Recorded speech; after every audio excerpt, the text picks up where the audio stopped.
You're listening to the Cheryl Lacey Show, where we stay curious and are extremely courageous in our conversations. And Mark Gell is joining us now to discuss collectivism. Now, as a corporate executive and man of tremendous experience in the political landscape as well, he's certainly one to keep an eye out on social media, but also with his commentary, and that's what is really important with Mark's work. He makes sure that he provides some insights and background into all of his views.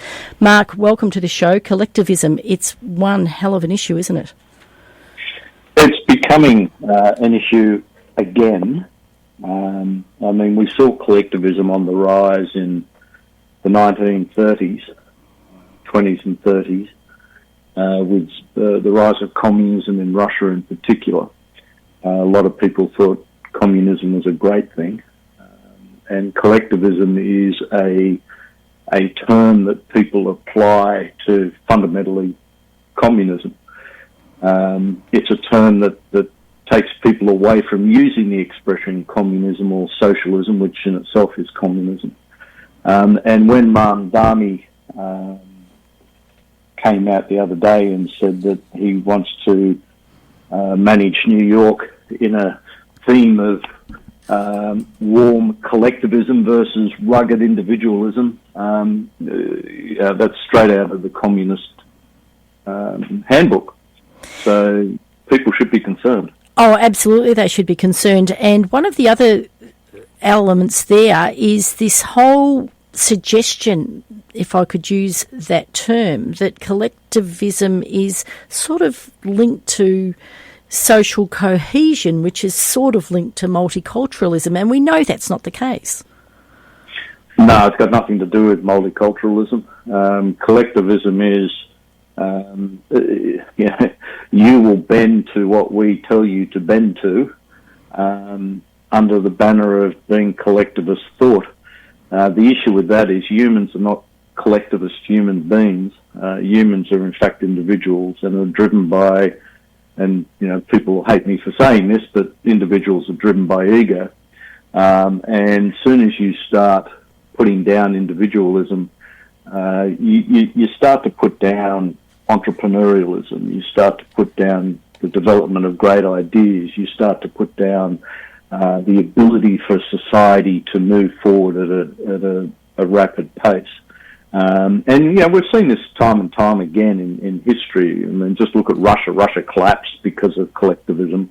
When you look at China and, the big move to get its rural population to produce steel so it could become industrialized, that led to tens of millions of people dying of famine. That's probably one of the worst examples of collectivism in recent human history. There are estimates that approximately 100 million people died of collectivism in the last century, yet we as humans have not learnt the lesson. It's a strange phenomenon, isn't it? It's essentially, would you suggest it is also linked to the ease with which people fall into the hand out, and the hand up has been also taken over by government. So independent thought and choice, as you were talking about, and that whole notion of innovation and entrepreneurialism is being essentially taken over by governments right across the world who aspire to this collectivism. Well, as the welfare state increases and people get used to the notion of getting handouts from government, you can't take it away. And that's the problem here. Find me a government that is prepared to say, no, we need to cut back on welfare. And people say, well, people will fall through the net and people will fall through the gap. You get to a stage where people become so reliant on welfare, they don't really understand how to exist on their own 2 feet. And that's the situation we're getting into. And as a result, those people will vote for the governments that will continue the welfare. And when you have a look at the numbers of people in Australia that are now receiving government handouts, it's astonishing. And I think we've gone past that tipping point, which is part of the reason why the Liberal National Party can't get any traction at the moment, because as soon as they say anything with regard to cutting any government expenditure, you just have the people that are on government handouts going, I'm not prepared to take that risk. I'm getting money from the government one way or another. Therefore, I'll continue to vote with the government that's going to keep paying me out. Well, it's not just that payout from the handouts, as we said. It's also the corruption of things here in Australia, like the NDIS. It's certainly the corruption we've even seen in school systems, particularly here in Victoria. That was a number of years ago when we had what was called the banker schools, and money was being funneled through dodgy invoices and all sorts of things, and people were jailed over that. We've also got the takeover of what was a charitable philosophy where you actually did care for your neighbour, and the not-for-profit charitable sector has exploded with 10% of employment coming from that sector. Well, part of the issue there is that the charitable sector in itself is living off government expenditure as well. That's right, exactly. That's the point. And you can see the explosion of that in the US and the level of fraud, which the numbers are quite astounding in what they're finding in the US. And I don't know what the level is in Australia, because I don't think anyone's got the guts to look into it, frankly. So it is on a road down a path that is very, very difficult to pull back on.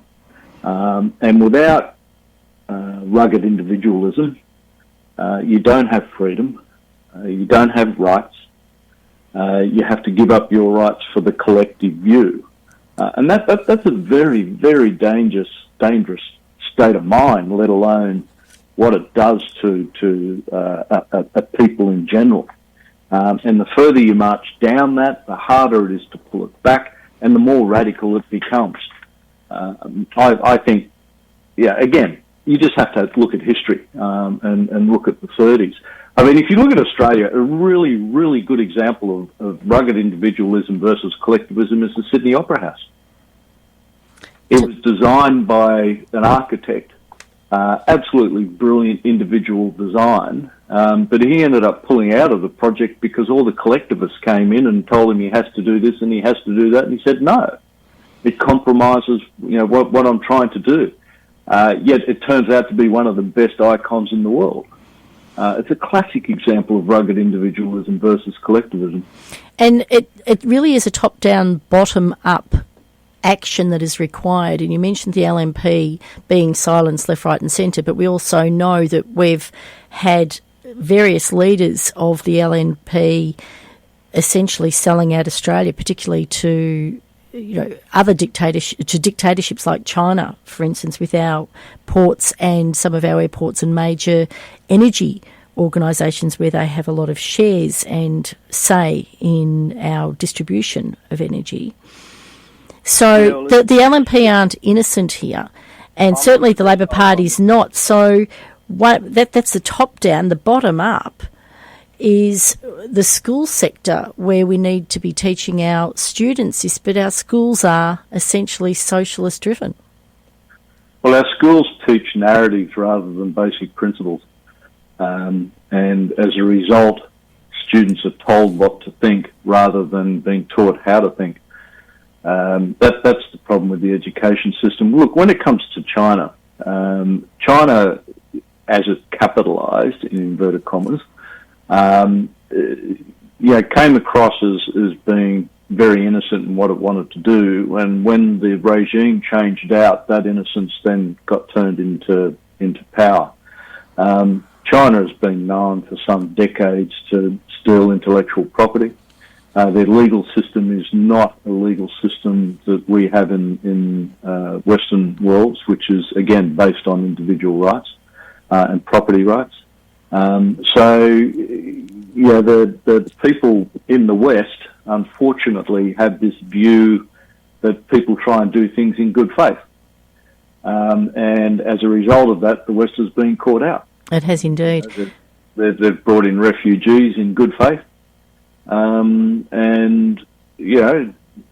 So you should, but you've also got to put some guardrails up. You can't just allow people who have totally different cultural views towards how people should interact with other people and just let them in the country. It doesn't work that way. They're not going to bend to your culture, and they expect you to bend to theirs, and that's really not acceptable when you think about it. No, not at all, not at all. And when you think about Tony Abbott introduced a history of Australia recently, and he certainly has 3 pillars in which he considers Australia to be founded on, and one of those certainly with the England and the First Fleet. And from that context, we essentially began with relying on rations from England, and laws were put in place to ensure those rations were distributed equitably. Is it fair to say that that may have been the beginning of that very nice collectivist approach coming out of New South Wales? No, look, I don't think so. I think I think it's post Second World War that collectivism is built up in Australia, particularly with the growth of the welfare state, which started in Australia in the 70s, and they haven't been able to pull it back. We've got the Albanese government. I mean, just 2 weeks ago, they were talking about universal childcare. That's great, but who's going to pay for it? Well, that started back during COVID. Actually, I put a paper together and sent it to the Liberal Party saying, "Do not do it," for the exact same reason that you've spoken about. And Twiggy Forrest and his foundation, Minderoo, is the one that's right behind it, and he had a team of 20 women, including Julie Bishop, who were part of the committee that were promoting this universal childcare. So that's been on the agenda for a long time. It's been on the agenda for a long time, but to make it totally universal is who pays for it? Well, precisely, who pays for anything? We eventually run out of money, don't we, from that collectivist point of view? And they say that productivity improves. Now, we have had some form of universal childcare for some time. So when my child went to childcare, I used to get a subsidy from the government. So it's been around for some time. Our productivity numbers haven't improved. No, it can't improve. It's impossible. So, all these measures that they've put in place and said, increase maternal, paternal care, all that sort of stuff, the productivity numbers aren't improving. No, it's robbing Peter to pay Paul, isn't it? Yeah, it is. And then, China has very cleverly hollowed out Western world's manufacturing capability and Western world energy systems. It's a formula that it's going to be very, very hard to turn it around, and it's going to take a very, very strong leader, one, to get into power, and two, work out how we can start to get the country back on a footing that'll make it sustainable. At the moment, the direction we're going, it's just not sustainable. It's going to end up in chaos at some stage. Oh, look, there's chaos all round, and you're right, Mark. We all need to be quite vigilant in identifying what is true in the media, what is not, what our views are, having conversations, and even difficult ones with friends and family, and making sure that we are looking after one another as best we possibly can during this difficult time. Mark, once again, it's great to have you on the show. Thank you very much, and look forward to our next conversation. Yeah, thanks, Cheryl. Thank you.